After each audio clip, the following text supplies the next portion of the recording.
bisa itu. Nama panjangan siapa? Kalau beritahu pas tadi nggak sengaja saya kesini, kok pas jenengan jarah di sini.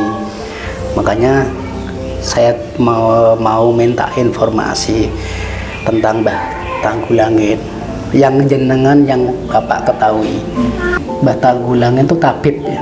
Itu era zaman Kesunanan. Beliau seorang tabib. Ya, sejarah sejauh mana saya belum tahu ya. Ya. Itu kan dari Pak Haji Thaib yang kemarin saya ke sana secari kertas yang ada susilanya itu. Tapi ternyata tidak bisa ditemukan. Saya sampai kecewa. Sampai bilang siapa yang bertanggung jawab masalah ini. Karena ini sejarah. Sampai hilang itu gimana. Walaupun secari kertas itu tidak berarti, tapi paling tidak ada. Iya. Bisa diklarifikasi ya, oh ini misalnya seperti itu. Tujuannya itu. Pak, maaf saya potong. Mbah Tanggulangin atau Mbah Wari itu ada hubungannya dengan Sungai Tanggulangin apa? Jadi ya Pak. Nah, ada enggak ya? Karena kok namanya Samdin sih Mbah Tanggulangin, sana juga Sungai Tanggulangin, ada enggak hubungannya? Karena mungkinnya di situ sampai ada tempat petilasnya di situ. Oh, berarti beliau aslinya di situ, daerah situ, Tanggulangin situ Pak, ada petilasannya juga. Oh, sampai gini, saya juga baru tahu, tapi sebetulnya tahu dari dulu. Teman saya bilang kalau di sini ada tanah yang keramat, tidak berani orang menyentuh. Ternyata betul kemarin itu Pak Kadita bilang seperti itu. Mbah Warido itu memang bermukim di situ, ada bekas masjidnya, ada bekas bangunannya. Sekarang sudah terlantar karena beliau sudah hijrah untuk meneruskan perjuangannya dan pada akhirnya di sini. Untuk mencegah Belanda biar tidak bisa masuk, itu tugasnya beliau.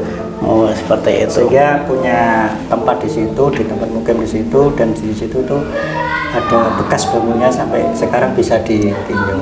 Oh, tapi masih ada bekasnya? Ada. Nah, anehnya walaupun tidak dihuni karena sudah bentuk tanah kosong belantara seperti itu cerita dari Pak Kaji tadi itu setiap sebulan sekali atau selapan sekali istilahnya seperti itu ada pengajian di situ. Tapi pengajian secara gaib loh. Oh, ini pandangan secara batin. Secara batinnya mungkin orang yang lebih tahu dari yang beliau Pak Kaji Thaib tadi ya. Mungkin ya ada orang yang ahli ma'rifat tahu tentang gaib ya. Ternyata di situ ada pengajian. Orang yang serba pakai baju putih di sini. Ya sholawatan, robanan, pokoknya sholawatan lah, Maulidul Rasul. Gitu. Tapi bagi orang yang tahu tentang itu gaiban, itu kadang-kadang ya bisa didengarkan orang awam biasa. Kadang orang awam pun bisa mendengar. Tapi belum pasti melihat ya. Cuman hanya mendengar ada orang sholawatan.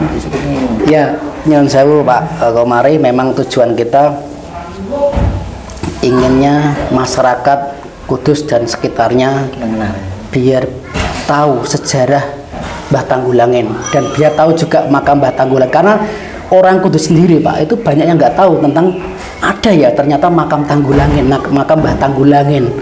Lah makanya dengan video ini semoga masyarakat tahu bahwa nama Tanggulangin itu juga ada makam Mbah Tanggulangin yang letaknya di tengah-tengah kota. Jadi ini sangat berharga sekali Pak informasi seperti ini. Biar masyarakat tahu, silakan ziarah di sini. Karena ini beliau seorang pejuang, seorang waliullah Pak. Jadi alangkah baiknya orang-orang sekarang bisa ziarah di sini.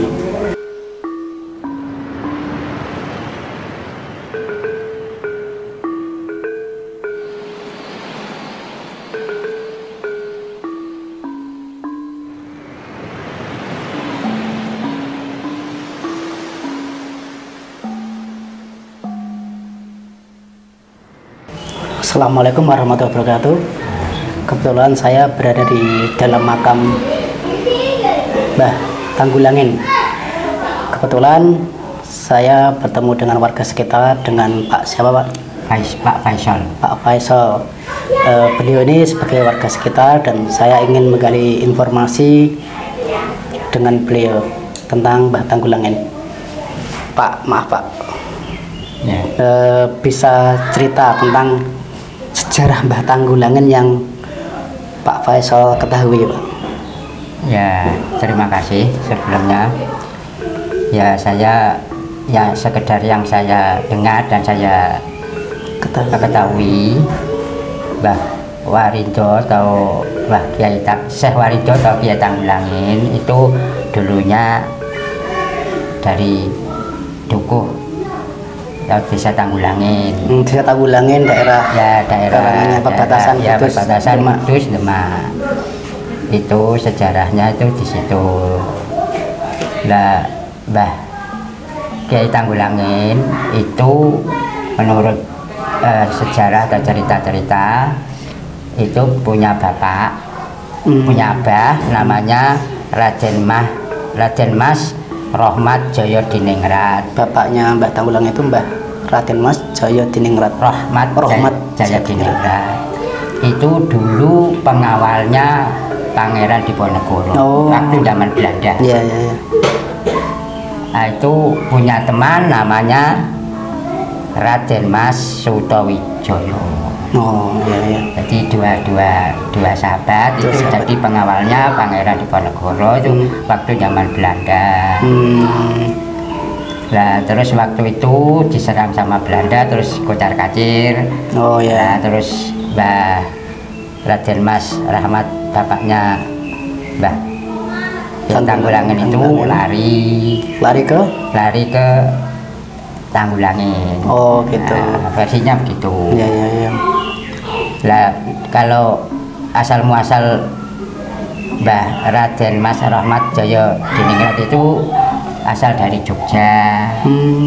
Itu mukimnya di Tegalrejo Magelang. Ya, ya, ya, ya. Nah terus itu ceritanya terus lalang buana sampai ke Kudus. Oh terus? Itu terus nggak tahu perjalanan waktu si abahnya Mbah Tanggulangin itu yang namanya Raden Mas Rahmat Jaya Diningrat itu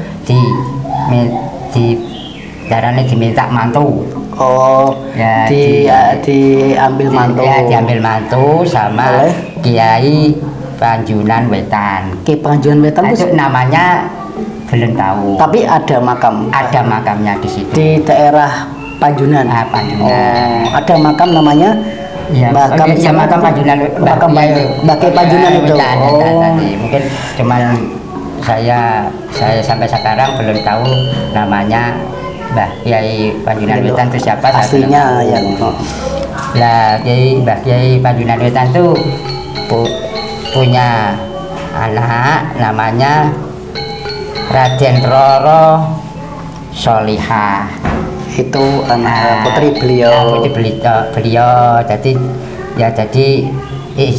garwane bapaknya Mbah Kiai Tanggulangin. Jadi antara garwane atau istrinya Mbah Tanggulangin itu berarti ya antara Raden Mas Rahmat Jaya Diningrat sama Raden Roro Solihah ya. Itu kan punya anak Kiai Tanggulangin itu. Oh gitu ya, yang tadi diambil mantu dari Mbah Rahmat tadi ya. Iya. Oh jadi Mbah Rahmat itu kan bapaknya Mbah Kiai Tanggulangin itu dipek mantu sama Kiai Panjunan Wetan. Oh gitu. Ya, punya anak ini Mbah Tanggulangin. Sejarahnya begitu. Versi yang saya dengar. Oh. Berarti itu Mbah Tanggulangin bapaknya Mbah Tanggulangin itu ya. Siapa tadi Pak?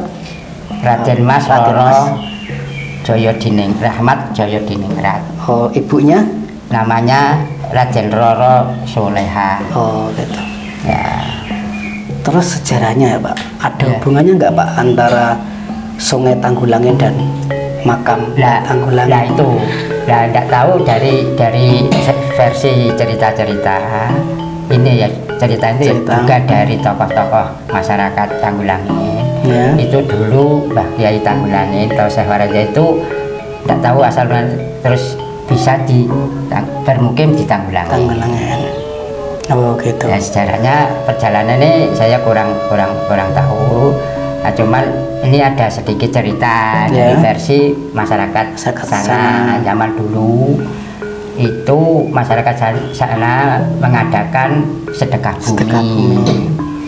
Nah kebetulan Kiai Tanggulangin ini kan orang yang disepuhkan atau istilahnya boleh dikata waliullah. Itu dimintai doa. Nah, doa itu sama masyarakat sekitar dalam rangka sedekah bumi. Sedekah bumi. Nah doanya itu cuman Al-Fatihah. Gitu. Nah, masyarakat sana tidak tahu kok, mungkin kurang mantap atau ya nyuwun sewu, hasilnya kecewa, saya sendiri kurang tahu, terus suruh ngambil timbangan. Karena doanya hanya Al-Fatihah itu aja. Hanya Al-Fatihah. Gitu. Beliau Mbah Tanggulangin minta timbangan.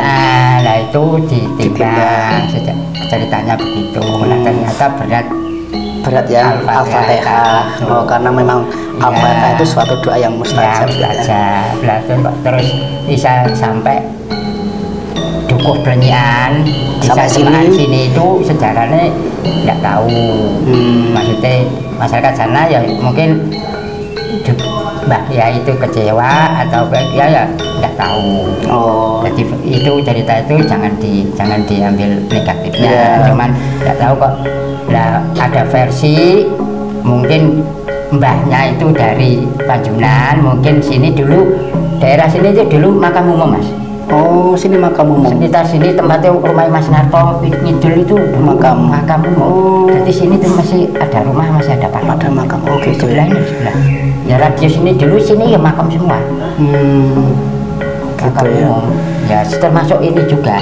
Berarti bahasanya itu mungkin secara ringkasnya karena beliau diminta doa dan hanya surat Al-Fatihah saja dari masyarakat mungkin kurang berkenan, akhirnya beliau minta timbangan dan akhirnya beliau hijrah ke daerah Demak Blenyian sini. Versi itu boleh dikata belum pasti kebenarannya. Tapi ada sejarah seperti itu. Masalah Mbah Tanggulangin sampai bisa di sini menetap di Blenyian itu sejarahnya gimana, versinya belum maksudnya belum lengkap. Berarti beliau itu seorang waliullah, dia seorang pejuang ya Pak? Ya pejuang. Tapi maaf Pak, ini ada dua makam antara Mbah Tanggulangin sama? Ya yang itu tuh yang masih jadi masalah sampai sekarang tuh, yang satu ini siapa itu loh, ada yang mengatakan Darwoni, ada yang mengatakan siapa, tapi ada cerita versi siapa. Berarti ada dua makam, yang satu Mbah Tanggulangin, yang satu sampai sekarang sendiri pun belum diketahui. Masyarakat Tanggulangin juga masih belum mengetahui. Berarti masih sebuah misteri, karena ada dua makam, tapi yang satu makam Mbah Tanggulangin, yang satu tidak diketahui siapa. Ada cerita nggak tentang mitos Mbah Tanggulangin? Karena saya dengar maksudnya ada mitos kalau pejabat lewat Tanggulangin atau gimana ya Pak mitosnya? Nek itu kok saya belum dengar. Nek itu kok kelihatannya enggak ya? Enggak, mitosnya apa Pak?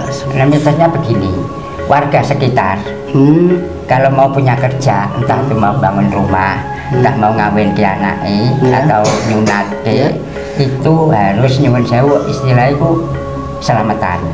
Di sini selamatan di makam Mbah.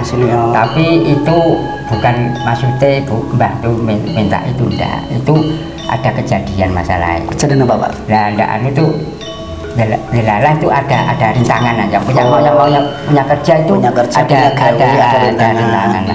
Jadi mitosnya masyarakat sini sekitar sini bila ada hajat atau gawe mau ada hajat itu ya istilahnya selamatan di sini.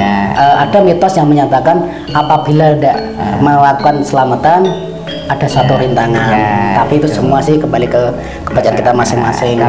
Tapi itu boleh dikata banyak kejadian. Lupa atau gimana itu ya baleni. Kejadiannya kayak apa Pak? Ya nggak tahu. Rintangannya masakannya udah mateng. Pokoknya ada rintangan lah. Iya. Jadi ini boleh dikata mitos, boleh dikata ya terserah penilaian masing-masing. Tapi tidak ada salahnya kalau kita keselamatan di sini. Tidak ada. Kita wasilah. Ya, tidak masalah. Ya. Kita minta sama Allah supaya nanti yang punya hajat pun menjadi dikasih keselamatan sama Allah. Seperti itu ya Pak. Di sini hanya wasilah saja. Itu sudah jadi tradisi sekitar. Bukannya kita nyelamati orang sudah meninggal, bukan, kita menyelamati diri kita sendiri, keluarga kita sendiri. Di sini hanya untuk tempat doa, karena di sini ada sebuah makam waliullah, seperti itu ya Pak. Ya, semua itu terserah Allah SWT. Sekian informasi dari saya. Terima kasih sekali Pak Faisal. Semoga informasinya bermanfaat bagi kita semua. Ternyata di tengah-tengah kota Kudus ada makam seorang waliullah, namanya Mbah Tanggulangin. Dan nama itu sama dengan nama desa Tanggulangin. Tadi beliau berasal dari Tanggulangin. Kita tadi sudah sedikit cerita dari informasi Pak Faisal tentang sejarah Mbah Tanggulangin. Sekian dari kami, terima kasih. Assalamualaikum warahmatullahi wabarakatuh. Waalaikumsalam. Salam pendekar.